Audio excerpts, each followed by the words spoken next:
আমি বললাম না ব্লু স্টার সেবাদানকারী, আমি মা ও শিশু স্বাস্থ্য পুষ্টি পরামর্শক হিসেবে মা ও শিশুদের পুষ্টি সেবা দেই।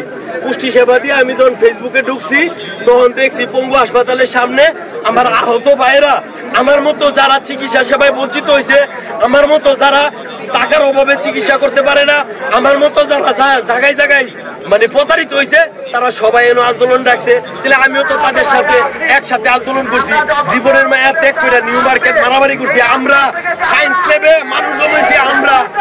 অথচ এই অন্তর্বর্তীকালীন সরকার আমাদের কোনো মূল্যায়নই করে নাই, চিকিৎসারও খবর নেন নাই। আমার আলী সিএমএস একজনে 10,000 টাকা দিছিল, এই টাকাটা আমি আমার সংসারে বাজার করে দিছিলাম।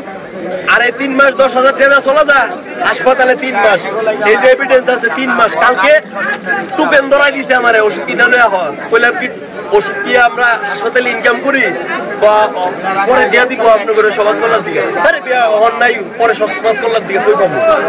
এখন ফার্মেসি দিব, কইলে যে পরে সমাজ কল্যাণ দিয়ে দিব, তুমি আইন না দাও।